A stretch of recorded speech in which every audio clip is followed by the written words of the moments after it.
안녕하세요. 깍시 인사드립니다.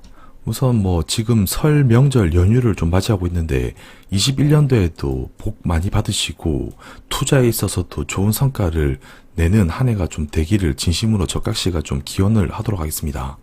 오늘의 주제는 미국 주식 이야기를 좀 해볼까 하고요.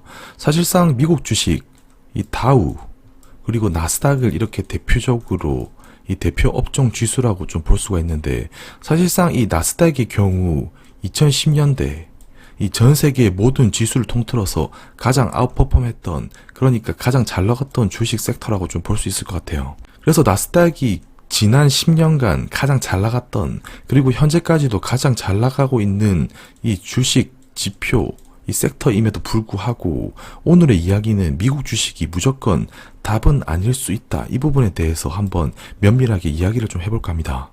그리고 추가적으로 많은 그 개인들의 이 인기주의이기도 한 테슬라, 그리고 지속적으로 신고가를 갱신하고 있는 비트코인, 그리고 애플까지 이어서 이런 그 기술주들의 섹터에 대해서도 한번 이야기를 좀 해볼까 합니다. 사실상 기술주, 뒷장에서도 이야기하겠지만 이 나스닥과 매우 이 면밀하게 이 공조하는 흐름을 보이고 있고요. 우선 뒷장에서 세부적으로 한번 다뤄보기로 하고요. 영상을 본격적으로 시청하시기 전에 구독은 공짜, 좋아요는 설레는 마음으로 알람 설정도 한번 해주시면 적각시에게 많은 도움이 될 것 같습니다. 그럼 시작하도록 할게요.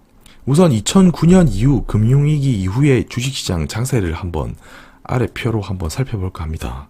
사실상 2009년 이후에 지속적으로 모든 증시가 이렇게 성장해왔지만 그 중에서 가장 두드러지는 게 나스닥, 무려 820% 상승했고요.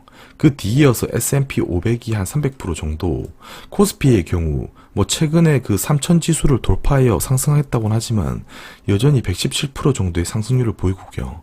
그리고 상해 지수 또한 33%의 상승률에 이렇게 그치는 모습을 보여주고 있습니다. 그래서 이런 모습을 보이고 있는데 나스닥 1등, 그리고 S&P 500 2등, 그 다음 코스피 상해지수, 이런 순으로 상승률을 이렇게 볼 수가 있고요. 그리고 특히나 이런 나스닥의 상승 배경에는 이런 성장주들, 이 성장주가 대거 포진되면서 사실상 우리가 잘 아는 애플, 그리고 아마존, 마이크로소프트, 이런 그 IT 공룡 기술주 대기업들이 대거 포진되게 되면서 나스닥의 이런 성장을 끌어올렸다, 이렇게 볼 수가 있을 것 같아요. 그래서 최근의 트렌드를 보더라도 4차 산업이 유명하다가, 그리고 전기차, 친환경 섹터, 이런 부분이 유망하게 이렇게 지속적으로 좀 주목을 받으면서 이런 부분이 기술주의 이 상승에 한 번 더 좀 이렇게 리레이팅 되는데 많이 작용했다고 생각해 볼 수 있을 것 같습니다. 그러니까 사실상 지난 10년의 역사를 그려보면 현재까지도 그렇고 나스닥 위주의 강세장이 펼쳐지고 있다. 그런데 왜 깍시는 이런 미국 주식인 나스닥과 S&P 500이 상대적으로 앞으로 약간 덜 매력적일 수 있다, 이렇게 왜 그렇게 생각을 하는지, 그 부분에 대해서 뒤에서 또 이야기를 해보도록 하겠습니다. 일단 미국 주식의 이런 강세 배경, 이런 강세 배경에는 막대한 이 달러의 유동성과 저금리가 크게 한몫을 좀 했다고 볼 수 있어요. 그러니까 최근에 그 구간을 보더라도 10년물 금리가 이렇게 하락하는 구간, 사실상 코로나로 인해서 10년물 금리가 이렇게 하락했고, 이때 당시 안전자산의 이런 매력적인 포인트가 두드러지게 되면서 10년물 금리가 이렇게 하락을 하게 되고요.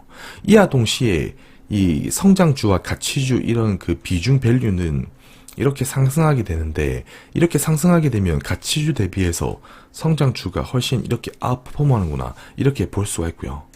그래서 작년의 양상을 보면 10년물 금리가 하락하는 구간에서는 성장주가 가치주를 훨씬 아웃퍼폼하는구나. 이 성장주라 하면 사실상 아까도 말씀드린 애플, 구글, 마이크로소프트, 이런 IT 기술주 공룡들이 대거 포진되어 있고요. 가치주라 하면 사실상 금융, 그리고 에너지 섹터, 이런 부분을 좀 생각하시면 될 것 같아요. 반면 그런데 지금 눈여겨봐야 할 게 뭐냐면 이 부분, 지금 최근의 양상을 보게 되면 10년물 금리가 이렇게 상승을 하면서 오히려 가치주가 성장주를 이렇게 아웃퍼폼하는 걸 볼 수가 있습니다. 그래서 성장주라 하면 대거 이 나스닥에 많은 기업들이 포진되어 있기 때문에 이 나스닥의 상승률도 과거 이 시기보다는 S&P 500 대비 조금 둔화되는 모습을 이렇게 좀 눈여겨볼 수 있을 것 같아요. 그래서 뭐 적각씨가 지속적으로 이야기했지만 앞으로 미국의 이런 10년물 금리가 전 세계의 경기 회복과 그리고 물가 상승 압박이 힘입어서 지속적으로 상승 압박을 받을 것이다. 이런 부분을 수차례 이야기를 많이 했었고 그런 흐름이 지금 좀 펼쳐지고 있고요.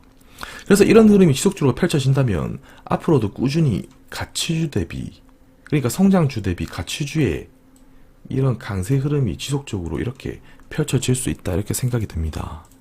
그래서 지금껏 10년물 금리가 하락하면서 성장주가 강세 배경이 두드러졌다면 이제는 그 전환 포인트, 그러니까 이 패러다임이 바뀌면서 가치주가 더 아웃퍼폼할 수 있는 이런 모멘텀이 지속적으로 자극되고 있다 이렇게 말씀을 드리고 싶고요.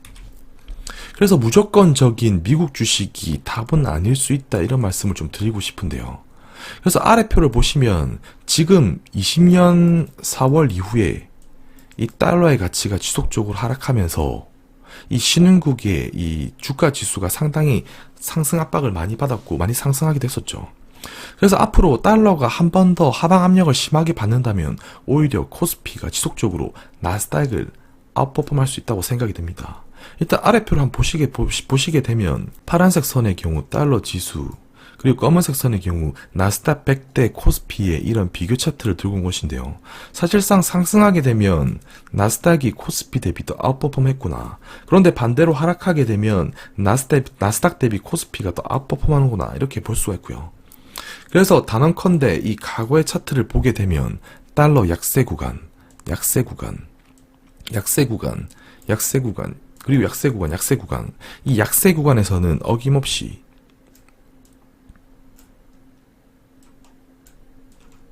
나스닥 대비 코스피가 아웃퍼폼한 걸 이렇게 볼 수가 있습니다. 그렇다면 지금 눈여겨볼 만한 게 있죠. 지금 코스피의 흐름은 누가 봐도 작년 하반기 이후에 나스닥 대비 코스피가 훨씬 아웃퍼폼하는 흐름으로 나타나고 있고요. 그래서 이런 모멘텀에는 당연 이 달러 약세가 수반이 되었고, 달러 약세 수반에 이런 아까도 말한 이런 그 장기물 금리의 상승과 더불어서 이 코스피 아웃퍼폼이 더 나온다고 이렇게 볼 수가 있어요. 그래서 21년에 적각씨는 한 번 더 달러 약세가 심화될 것으로 생각을 하기 때문에 21년도에도 달러 약세가 한 번 더 펼쳐진다면 코스피가 나스닥을 상회할 것으로 또 생각이 됩니다. 그래서 사실상 이 나스닥에 뭐 테슬라, 애플, 그리고 뭐 구글, 이런 그 IT 공룡 대기업들, 아마존에 더불어서 이런 대기업들이 대거 포진되어 있고요. 나스닥은 사실상 이 반도체 지수가 결정한다고 볼 수가 있는데요. 그래서 이 반도체 지수와 필라델피아 그 나스닥 지수의 이런 장기 경향을 보더라도 상당히 이렇게 일치하는 구변으로 이렇게 움직이더라. 그래서 우리는 이렇게 이런 걸 보면 눈여겨볼 수가 있겠죠. 반도체가 상승하면, 그러니까 업황이 호조를 띠면 나스닥이 상당히 아웃퍼폼 하더라. 그래서 반도체 호조 띠는 시기에 이런 기업이 상당히 잘 나가거나 이런 걸 볼 수가 있고요. 그런데 뭐 항상 잘 나갔던 것만 아니죠. IT 버블을 뒤로하고 장기 행보를 그리기도 했었고요.